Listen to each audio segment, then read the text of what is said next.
All right, I'm stoked that you are here and thank you for joining this course. The first part of our overview, we are going to cover that you are in business for yourself. And you have to remember that whenever you're in any kind of sales, that you are promoting yourself, not necessarily just the dealership or the business that you work for.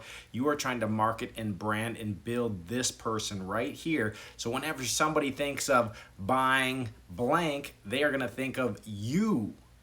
And remember, it's all a numbers game. It's all about how many people you talk to. There's a book that's called Go for No.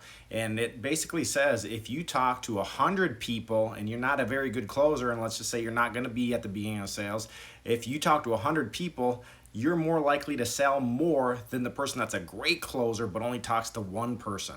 So it's a numbers game. If you talk to enough people, you are going to end up selling whatever it is you are selling. Remember, treat it like a six-figure job and it will pay you like a six-figure job. And what that means is you need to invest in continuing to learn and grow every single day.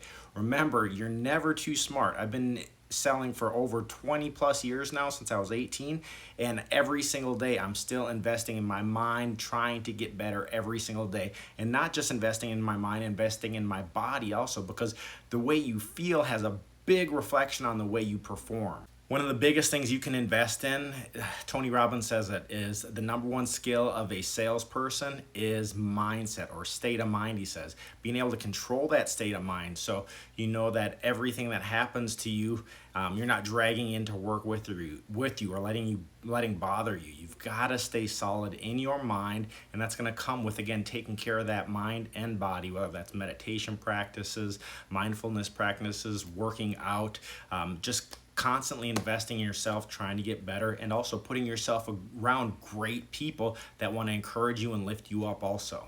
So a lot of this is about networking. Remember, networking, whether that's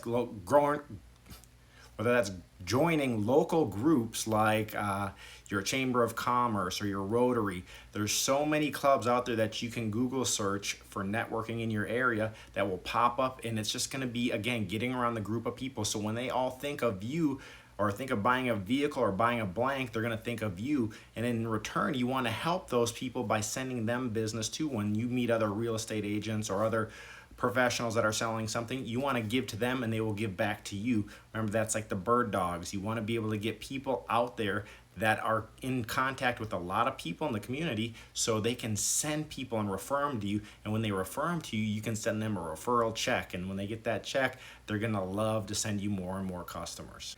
Remember, fall in love with your product. Tell everybody about what you're doing. If you're selling cars, fall in love with it. Be proud of it. And tell everybody what you do. And the more enthusiastic you are about it, the more you're going to rub that off on other people, and they're going to get excited to want to come and buy from you or send people to you, because it's not easy to find a great salesperson. So go out there and make sure you are being a great salesperson so people can be referred to you and you can take care of them. In this course, we're going to go over a few things. Number one, we're going to be covering your sales process. What in the automotive business is called the road to the sale. So you have to know whatever you're selling, there's got to be a process from where you start and where you finish. And number two, we're going to talk about mastering selling and closing, because again, those are two things that you can consistently work on and constantly get better. It doesn't matter how long you've been doing it. There are a lot of things that you can do to consistently improve your sales and closing skills. Number three, we're going to be talking about networking and prospecting, because again, like I said earlier, that's two big ways, which is almost the same thing, that you can continue to get customers in the door wanting to buy from you. And then we're moving on to marketing and branding, and this is a big one here. In today's day and age with social media, you have so many options to be able to get yourself out there and get in front of customers and generate your own business. Don't sit there and rely on your company to provide you all the leads. That'll just be, think of it as gravy on top. You need to learn or produce your own leads constantly, and then following up with those leads. That's a big part of sales that people drop the boat.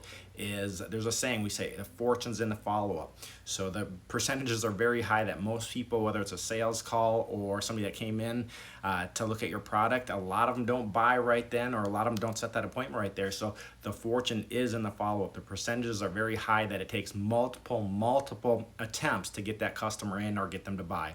And then again, mindset. We're not going to stop focusing on mindset. We're also going to throw in some exercises that you can help to get that body right. Make sure you're focused on exercise, because remember, if you're in terrible shape or you don't feel good or you're constantly getting sick, it's going to be hard to be a great producer. So I'm excited to get started, and let's get going.